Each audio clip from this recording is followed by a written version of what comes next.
In a move that has left the industry and consumers alike stunned, Ford has slashed prices across their lineup. We're not talking about typical seasonal discounts or temporary sales. This is a massive all-in discount that applies to everything from Ford's electric vehicles to its beloved F-150 trucks and best-selling SUVs. It's the kind of sale that has people thinking they're getting a once-in-a-lifetime deal, almost too good to be true. But as with anything that seems too good, there's usually a catch. The truth is, Ford isn't offering these discounts just to be generous or to give back to its customers. No, these price cuts are part of a desperate strategy, a last-ditch effort to bring in cash and attract buyers. Ford is in serious financial trouble, and if they don't make changes quickly, they could be staring down the barrel of bankruptcy. Behind the shiny promise of a great deal lies a much bigger story. Ford's financial health is in jeopardy, and these discounts are a strategic move to avoid a collapse. The automotive world has been buzzing with headlines, and car buyers are eagerly flocking to dealerships, drawn in by prices they might never see again. But while it may seem like Ford is practically giving cars away, this strategy isn't just about moving inventory. Ford is banking on consumers to save them from a financial crisis. They're hoping that these steep discounts will drive up sales volume, bringing in the cash flow they desperately need to stay afloat.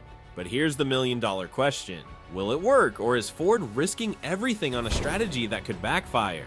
Why Ford's cars aren't selling? So how did it come to this? Why are Ford's cars sitting unsold on dealership lots across the country? To understand Ford's current predicament, we need to look at its recent sales performance, and the story isn't a pretty one. In short, Ford's vehicles aren't selling like they used to. Rows of unsold F-150s, Mustangs, and SUVs are gathering dust in storage lots, and it's more than just a seasonal slump.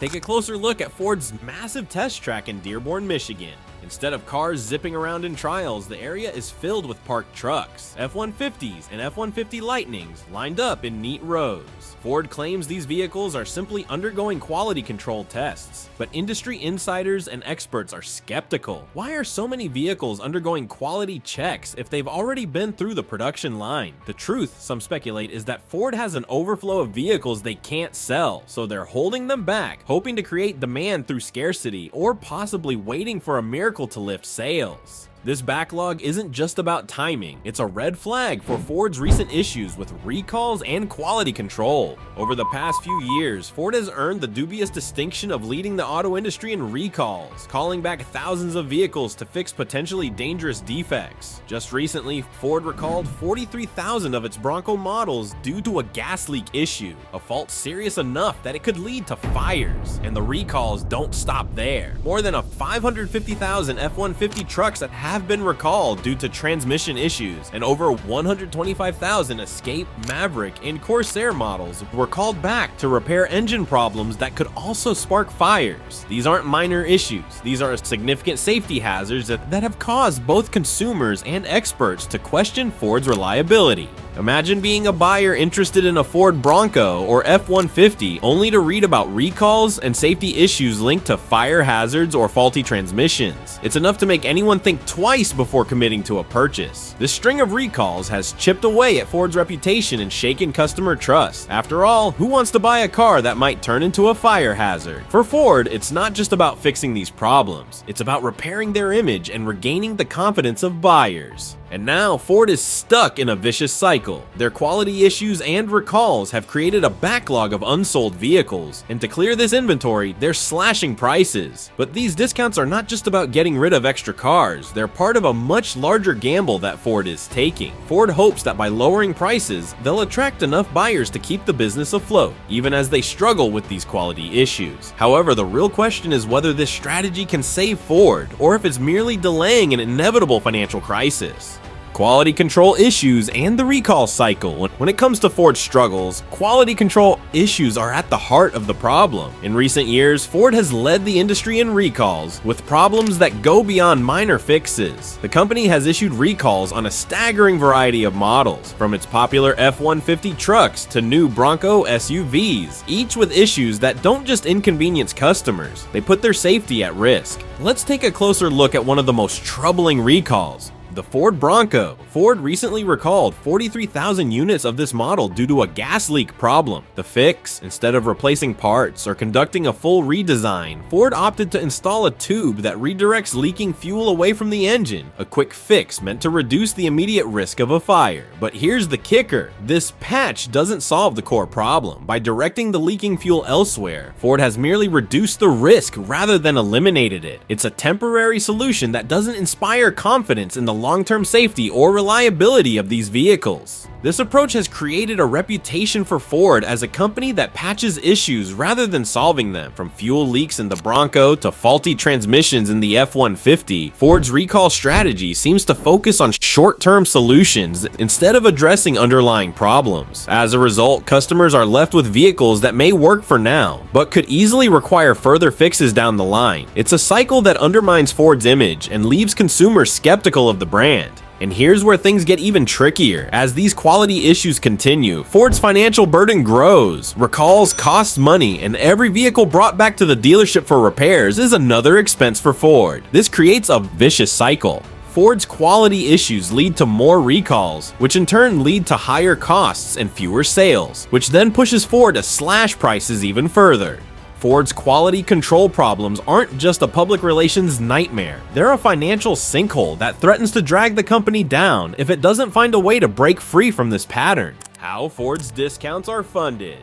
Now let's talk about the finances behind these massive discounts. On the surface, it might look like Ford is sacrificing profit for the sake of customer savings, but the reality is more complex. Ford isn't simply taking a loss out of generosity. There's a strategic calculation happening behind the scenes, one designed to keep up appearances while masking some deeper issues. When we look at Ford's recent financial reports, there's an interesting contradiction. Ford's raw sales numbers increased by over 7% last year, thanks largely to its popular truck models. Yet despite these impressive numbers, Ford's market share actually fell, reaching only 13% by the year's end. So how is it possible that Ford can sell more cars but end up with a shrinking footprint in the market?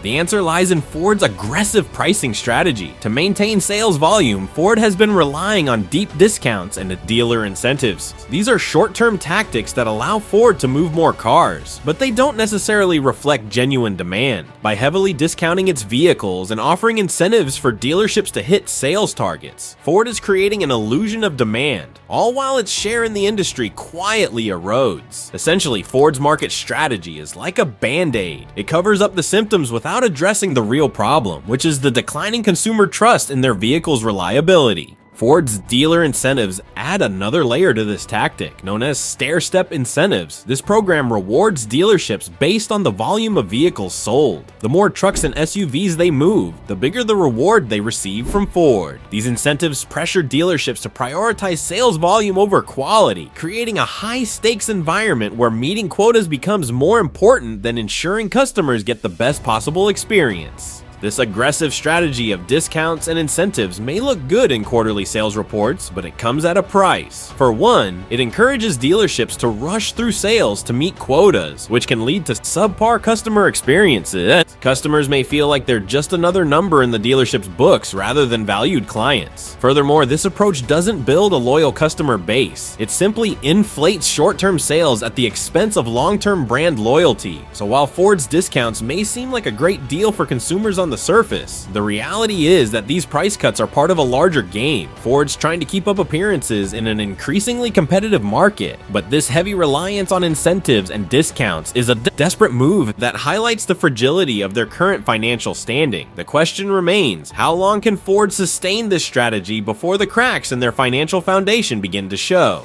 Dealer incentives and the sales quota trap. One of Ford's most controversial strategies for keeping sales numbers up is its dealer incentive program, specifically the stair-step incentive. This tactic puts intense pressure on dealerships to move as many vehicles as possible, promising rewards for hitting specific sales targets. On paper, this sounds like a win-win. Ford boosts its sales, and dealerships receive financial incentives for high performance. But in reality, this approach creates a challenging environment where quantity often takes precedence over quality, and the focus shifts from customer experience to meeting sales quotas. Here's how it works. Ford sets targets for dealerships, offering bonuses for each vehicle sold if they reach a certain threshold. For example, with the 2023 F-150 models, dealerships that hit their quotas can receive a bonus on every truck they sell. This sounds like a great motivator, but it also creates a high-stakes, high-pressure atmosphere at dealerships. Sales teams become laser focused on hitting numbers, and sometimes this can lead to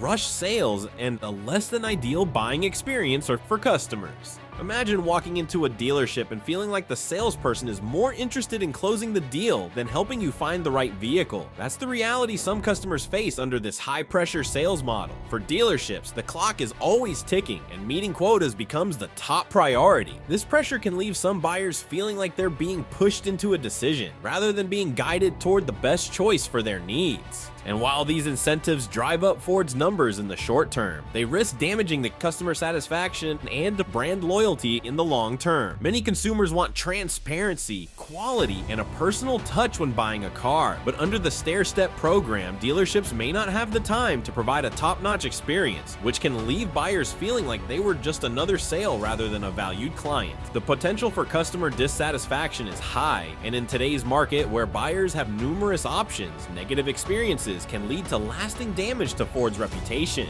financial losses on EVs, and the hidden agenda. Ford's struggles don't end with their traditional models. In recent years, the company has gone all in on electric vehicles. A bold but financially demanding move, Ford's Model E division is spearheading the company's transition to electrification, but the cost of this shift has been steep, far steeper than many realize. On each EV sold, Ford is reportedly losing an astonishing $36,000. To put that in perspective, every EV Ford moves off the lot represents not just a sale, but a substantial financial loss. In 2023 alone, Ford's EV losses amounted to $4.7 billion, and the forecast for this year looks even more grim, with losses expected to reach $5.5 billion.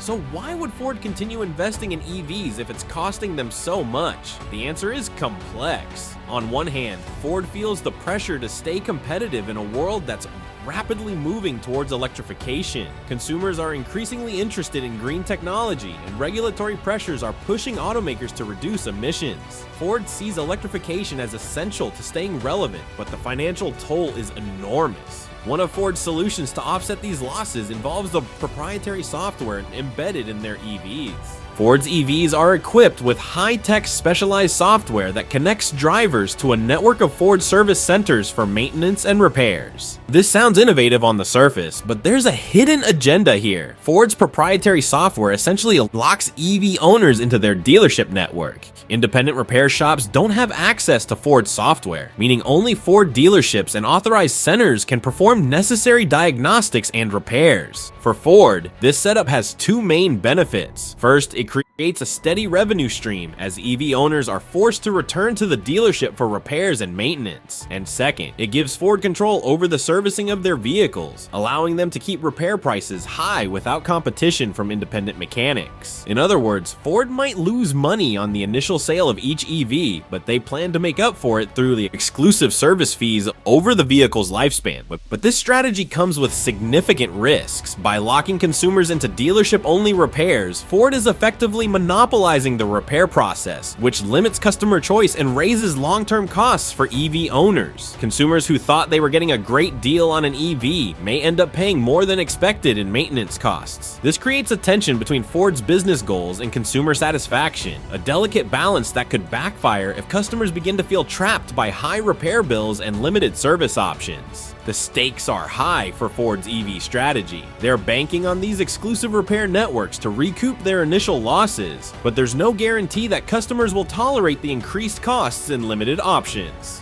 In the next part, we'll explore how these repair restrictions impact Ford's relationship with consumers and how it could fuel the growing right to repair debate.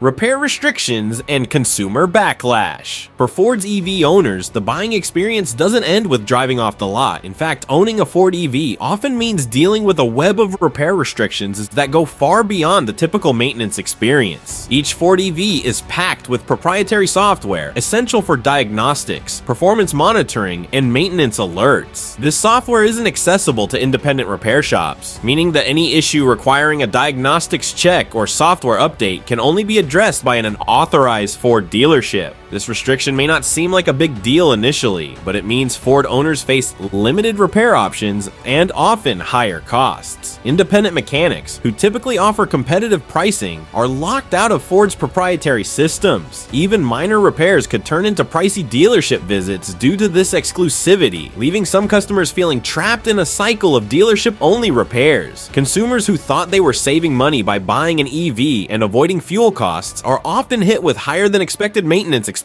as a result of Ford's dealership monopoly. This situation has sparked concern among consumers and advocates for the right to repair movement. This movement, gaining traction in several states, argues that car owners should have access to the necessary tools, software, and information to repair their vehicles wherever they choose. Massachusetts, for example, has led the charge with right-to-repair legislation, mandating that car manufacturers provide standardized data access to independent repair shops as long as the vehicle owner consents. However, Ford has resisted these changes, citing concerns over safety and data security. They argue that opening up software access could expose critical systems to potential cyber threats, but many see this as a convenient way for Ford to protect its dealership revenue. For Ford owners, this means fewer choices and higher repair costs. A customer who took advantage of Ford's low upfront prices may find themselves frustrated by unexpected repair bills. As Ford clings to dealership-only repairs, they risk alienating their customer base, especially those who value flexibility and affordability in vehicle maintenance. Ford's restrictive repair policy might help them financially in the short term, but it also puts them at odds with consumer rights and could contribute to a long-term erosion of customer loyalty.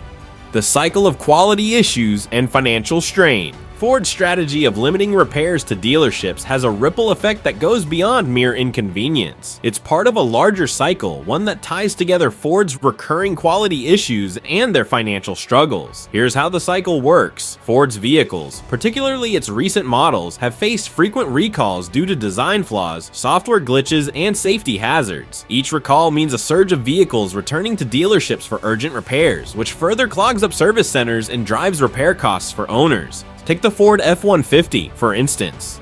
With multiple recalls issued for this model alone, owners find themselves repeatedly returning to Ford service centers to address one issue after another. Ford benefits financially from this arrangement, as each dealership visit reinforces their control over the repair process. But for customers, the experience is far from ideal. The time, cost, and inconvenience of frequent dealership visits add up, turning what might have seemed like a good deal into a frustrating, expensive cycle.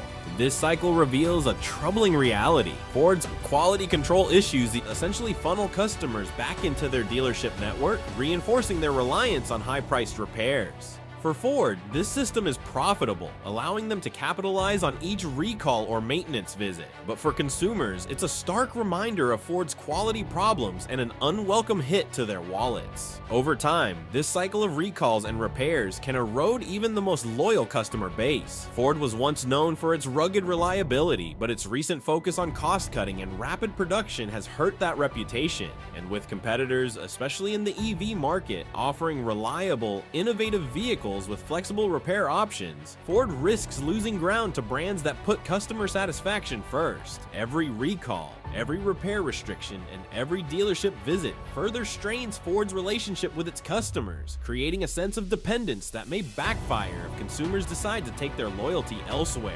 Ford's strategy may be profitable in the short term, but in the long run, it raises a crucial question. Is Ford sacrificing long-term loyalty for short-term gains?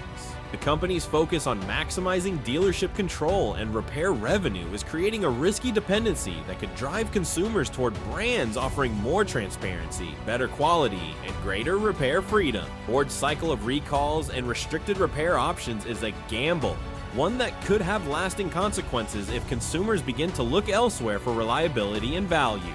Insurance challenges and EV repair costs. Ford's electric vehicle strategy has also caught the attention of the insurance industry, but not in a positive way. You see, EV repairs are often so complex and costly that insurance companies increasingly find it easier to declare a total loss after even minor accidents. Why? Because specialized EV parts and labor can be expensive to source, and complex repairs require advanced tools and specific expertise. Even for relatively minor damage, the repair bill can quickly match or exceed the vehicle's value, making it impractical for insurers to cover the cost. Imagine purchasing a discounted Ford EV, feeling like you scored a great deal, only for it to be declared a total loss after a small fender bender. The catch here is that insurance payouts typically don't cover the entire cost of replacing the car with a similar model, leaving owners with an unexpected financial gap and the hassle of finding a new vehicle. For buyers who were drawn in by Ford's low upfront prices, this can be a particularly harsh realization.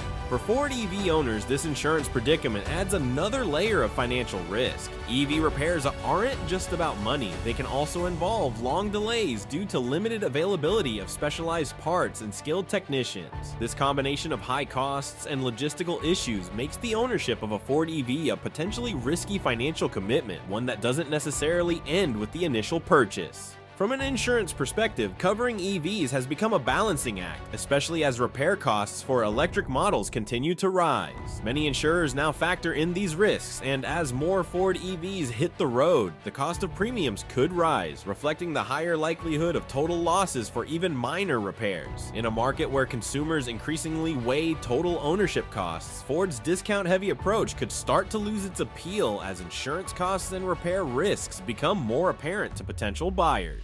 Data privacy, the right to repair debate, and Ford's future. Beyond repair costs and insurance hurdles, there's another major issue looming for Ford and its customers: data privacy. Today's cars are no longer just machines, they're the connected devices that collect, store, and transmit data. Ford's EVs and modern models are part of this trend, gathering information on everything from driving habits and locations to preferences in entertainment and navigation. And while this data can improve vehicle performance and personalize the driving experience, it also raises serious questions about privacy and security. For Ford, this data is valuable, not just for maintenance and vehicle updates, but for insights into consumer behavior. However, without clear guidelines on data ownership and privacy, Ford owners are often left in the dark about what's being collected, who has access to it, and how it's being used. The Federal Trade Commission has already called for transparency in how car manufacturers handle this data, stressing that drivers should be aware of what's collected and how it's protected. And this lack of transparency is compounded by Ford's resistance to the right to repair movement. While right to repair advocates push for laws that give consumers and independent repair shops access to the tools and software necessary for vehicle repairs, Ford has maintained strict control over these resources. Ford argues that protecting proprietary software is essential for the data security and driver safety, claiming that open access could make vehicles vulnerable to hacking or unauthorized modifications. However, many see Ford's stance as a means to protect its dealership repair monopoly rather than a genuine concern for customer safety. For Ford customers, these restrictions create a complex relationship with the brand. On one hand, they're drawn to the accessibility of Ford's price cuts, but on the other, they're facing a trade-off in terms of privacy, repair flexibility, and potential hidden costs. It's a situation that could drive some consumers away, especially as alternatives offering more freedom and transparency become available in the market. Looking ahead, Ford's reliance on proprietary software, dealership-only repairs, and exclusive data access might benefit the company financially, but it also puts the brand at odds with the growing wave of consumer demand for transparency and autonomy. For many Ford customers, what started as an attractive deal could evolve into a frustrating cycle of dependency on the dealership for even minor repairs, higher insurance premiums, and concerns over who has access to their driving data. Ford faces a critical choice: continue down this path and risk alienating consumers who value repair freedom and data privacy, or adapt to a shifting market that increasingly values transparency and customer control. In a competitive industry where consumer loyalty is earned, Ford's strategy could either keep it afloat or push it further toward bankruptcy. The company's next moves will be crucial in determining whether these discounts and strategies are a stepping stone to a new chapter or just a temporary patch on a deepening financial wound.